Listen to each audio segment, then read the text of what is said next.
Skandal pemalsuan dokumen pemain naturalisasi Malaysia yang berujung pada sanksi keras dari FIFA turut mendapatkan atensi dari publik pecinta sepak bola di Indonesia. Karena sejak awal keputusan Malaysia yang banyak menaturalisasi pemainnya tidak lepas dari kesuksesan naturalisasi yang sudah dilakukan Indonesia. Lalu bagaimana nasib timnas sepak bola Malaysia selanjutnya? Kita langsung membahasnya bersama pengamat sepak bola M. Kusnaini. Bungkus, selamat sore. Selamat sore. Bungkus, ini cukup berat ya kalau kita melihat kasusnya, ada 7 pemain, itu cukup banyak. Kemudian juga ada negara-negara yang dirugikan, Vietnam misalnya. Nah, apakah Anda melihat sanksi yang dijatuhkan FIFA ini harusnya lebih berat kalau melihat faktor-faktor itu? Iya, ini sudah cukup berat kalau menurut saya, karena sanksinya bukan hanya berupa hukuman finansial, tapi juga ada hukuman yang administratif, dan itu tidak hanya terjadi kepada federasinya, tapi langsung kepada pemainnya. Jadi menurut saya ini salah satu hukuman yang cukup berat dalam kasus naturalisasi.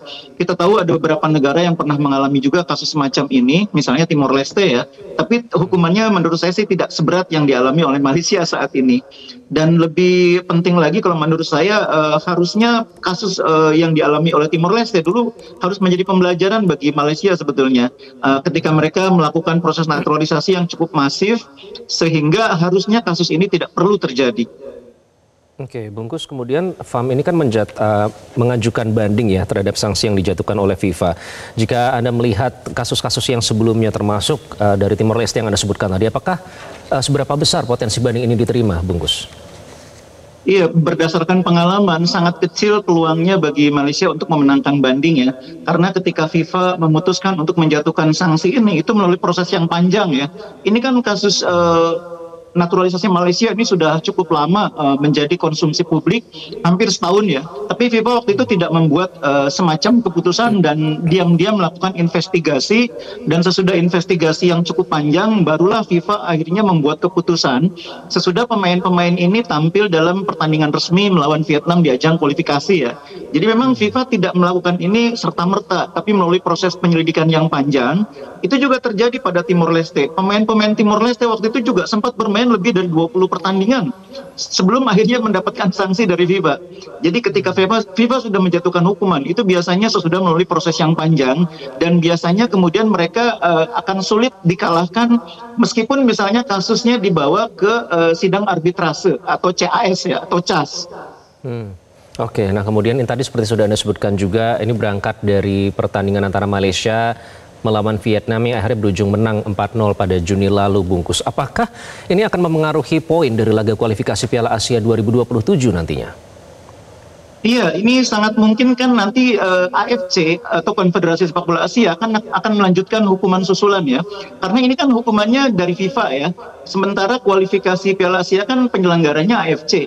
Kita tunggu nanti bagaimana AFC menyikapi. Kalau kita mengacu kepada kasus yang serupa yang dilakukan oleh Timor Leste, dulu Timor Leste itu dihukum tidak bisa mengikuti kelanjutan kualifikasi Piala Asia. Bahkan pertandingan-pertandingan yang melibatkan para pemain yang kita sebut naturalisasi asal Brasil itu kemudian juga dianggap tidak dihitung poinnya oleh FIFA, sehingga sangat merugikan bagi peringkat Timor Leste dalam peringkat FIFA. Jadi ini masih belum selesai karena AFC masih akan menunggu hukuman final dari FIFA. Malaysia sendiri kan sekarang masih punya waktu sekitar 2 minggu atau minimal 10 hari untuk mengajukan banding atas kasus ini.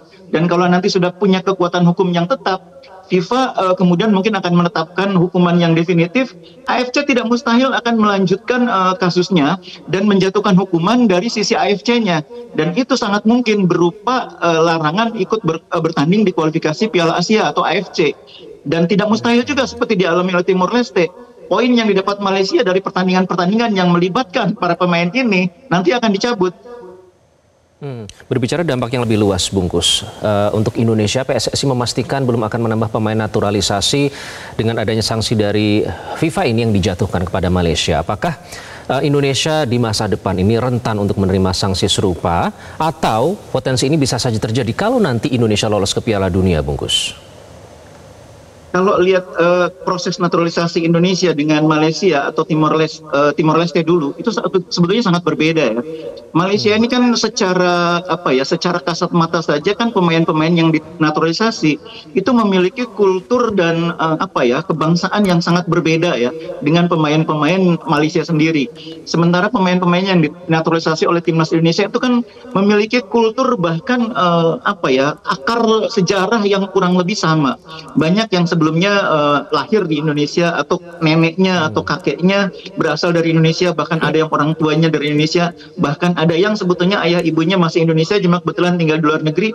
Sangat berbeda sebetulnya proses naturalisasinya. Jadi Indonesia sebetulnya tidak perlu terlalu khawatir. Kekhawatiran terbesar itu sebetulnya ketika Indonesia melakukan naturalisasi Martin Pass. Itu adalah proses naturalisasi yang paling sulit ya. Karena Martin Pass itu kan hubungannya itu bukan di nenek ya, tapi di apa ya, di atasnya nenek, buyutnya.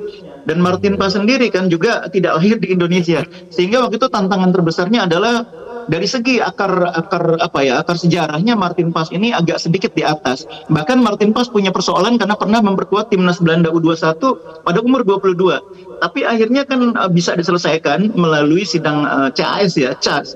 Dan menurut saya itu adalah kasus tersulit. Selebihnya menurut saya kasus naturalisasi Indonesia jauh lebih mudah untuk dibuktikan ya. Apalagi kasus-kasus seperti yang dialami oleh pemain-pemain yang rata-rata bermain di Belanda. Itu kan sebagian besar memang orang tuanya memang keturunan Indonesia. Jadi Indonesia tidak perlu terlalu risau terhadap kasus naturalisasi yang dialami oleh Malaysia karena proses naturalisasinya sangat berbeda. Oke, di sisi lain ini juga bisa menjadi evaluasi untuk memastikan terkait dengan keabsahan pengurusan administratif atau dokumen ya. Betul. Terima kasih Bungkus sudah bergabung dengan Prime Time News. Sekali lagi terima kasih telah memberikan analisa. Jelajahi cara baru mendapatkan informasi. Download Metro TV Extend sekarang.